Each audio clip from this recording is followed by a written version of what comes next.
మళ్ళీ ఆడ 3,000 ఎకరాల్లో వాడేవాడు అంబాయినా సల్మాన్ ఖాన్ వంతారను బొంతారను పెడతారు. ఈ జూ పార్క్ కొంచెం ఆడబెడతారట. ఎందుకు జూ పార్క్ అమ్ముకతోపడానిక? ఏం జరుగుతుంది ఈ రాష్ట్రంలో అసలు? మేము ఇటువంటి చిల్లర పనులు చేయలేదే మేము ఉన్నప్పుడు, ఇంత దుర్మార్గమైన కార్యక్రమాలు చేయలేదే. ఇది ఎక్కడ దిక్కుమాలిన దందా? ఏం జరుగుతుంది అసలు? ఏం చేయదలుచుకున్నారు ఈ రాష్ట్రాన్ని? ఇదేం పోతున్నా. సో ఇట్లా అది ఏందో నేను ఒక్కటే మాట్లాడుతున్నానండి. బిజినెస్ మీట్ పెడతాం, ఎంఓయూలు చేసుకుంటాం, ఏ ప్రభుత్వం చేయాల్సింది. అడ్డగోలు జమాబందీ దానికి లెక్కలేని కథ అంటే ఏందన్నట్టు ఒక హైప్ క్రియేట్ చేసుడు. దీనికి ఆజుడు, దీనికి గురువు చంద్రబాబు నాయుడు.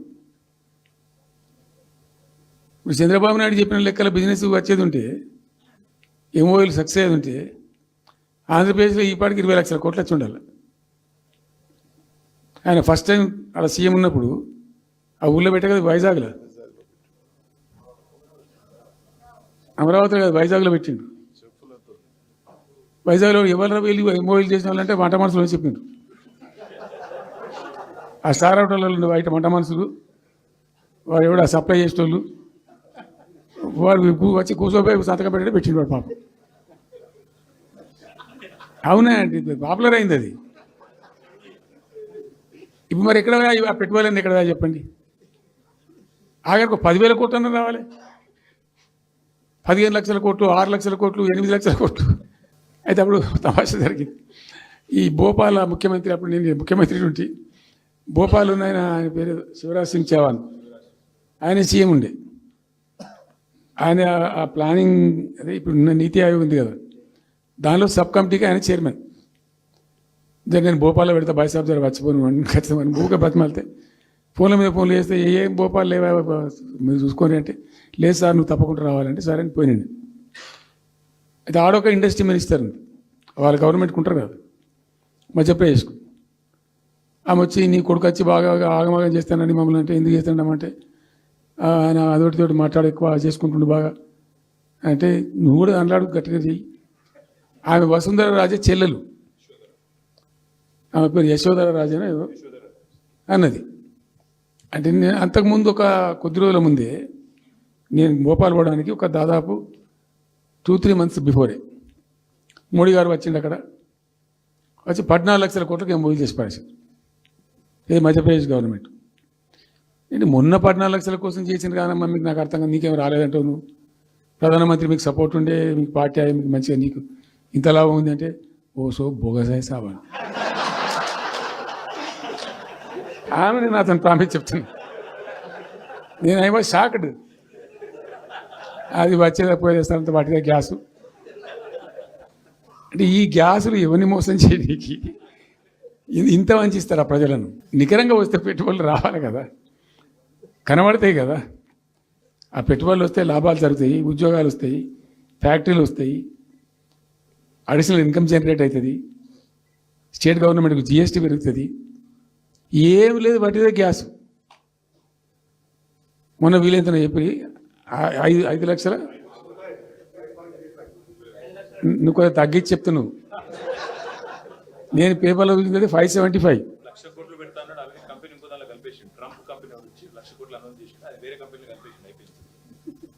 ఇట్లా ఇది ఏమి ట్రంప్ ఓడి గింపి ఇదంతా ఏం పంచాయతీ?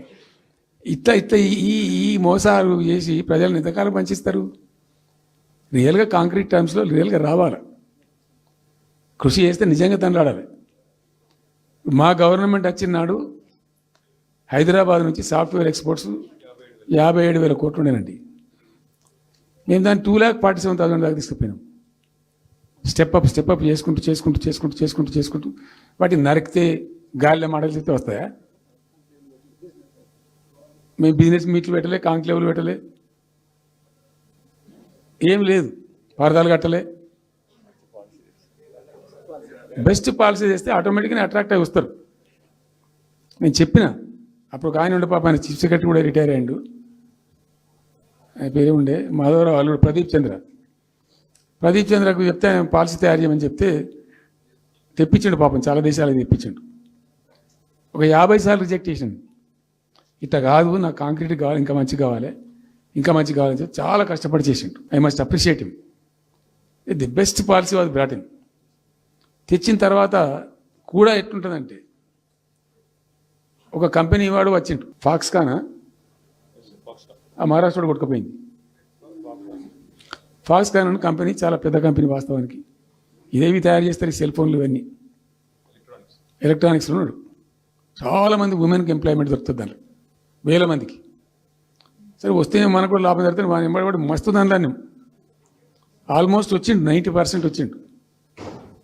మీ పాలసీ బాగుందని అప్రిషియేట్ చేసి అన్ని చేసిండు. యాళ్ళకు వస్తే మహారాష్ట్ర ప్రభుత్వం 3,000 కోట్ల రూపాయలు వానికి నగదు ఇన్సెంటివ్ ఇస్తాను, వాడు కొట్టుకుపోయాడు. 3,000 crores ఎదురిస్తేనే నీకు డబ్బులు అని తీసుకుపోయాడు. అప్పుడు మనకు అంత కెపాసిటీ లేకుంటే సరే రియల్ ట్రై చేస్తే, కాంపిటీషన్ ఉన్నప్పుడు ట్రై చేస్తే కొన్ని సందర్భాలు జరుగుతాయి, కొన్ని జరిగాయి. ఉన్నట్టు తెలుసు, కట్టండి కదా, నడుస్తుంది కదా, ఫ్యాక్టరీ స్టార్ట్ కూడా అయింది కదా ఆల్రెడీ. సో అట్లా రియల్ ఎఫర్ట్ చేస్తే కొంత జరిగేటువంటి ఆస్కారాలు ఉంటాయి. ఇప్పుడు వెల్స్ పన్ కానీ, వరంగల్లో వస్తున్నటువంటి మెగా టెక్స్టైల్ పార్క్లో కైటెక్స్ కానీ, చాలా వాళ్ళు ఎంబడివాడి తనలాడి తిప్పలవాడి అది చేసి పట్టుకొస్తే ఓటి సమకూరుకుంటూ పోతుంటుంది. కానీ వట్టి హైప్ క్రియేట్ చేసి మందిని మోసం చేసి ఎన్ని రోజులు ఇస్తుంది? ఆత్మవంచన, ప్రజావంచన. ఏమైనా వస్తుందిరా బాబా అంటే ఏమి రాదు.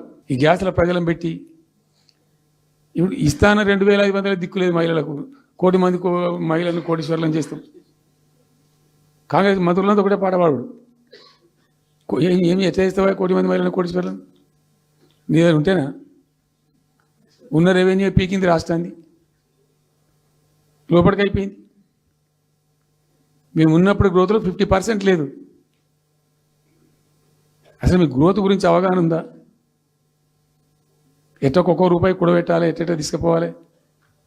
నేను ముఖ్యమంత్రి అయిన తర్వాత నన్ను ఎంతమంది టెంప్ట్ చేసినా, ఐఏఎస్ ఆఫీసర్లు వాళ్ళు వీళ్ళు, ₹1 రిజిస్ట్రేషన్ ఛార్జ్ పెంచారు నేను 4 ఏళ్ళ దాకా. Not even single rupee. ఉల్టా నేను వాళ్ళని పిలిచి మీకు ఏం కావాలి, రియల్ ఎస్టేట్ బాగా మంచిగా చేసుకుపోవాలి, హై క్లాస్ రావాలి అంటే ఎట్లా, హైదరాబాద్లో కూడా స్కై లైన్ రావాలని చెప్పి 3 ఏళ్ళు తిప్పలవాడనండి నేను, 3 years. ఎందుకంటే స్కై లైన్ రావాలని నోటి మాట అంటే రాదు.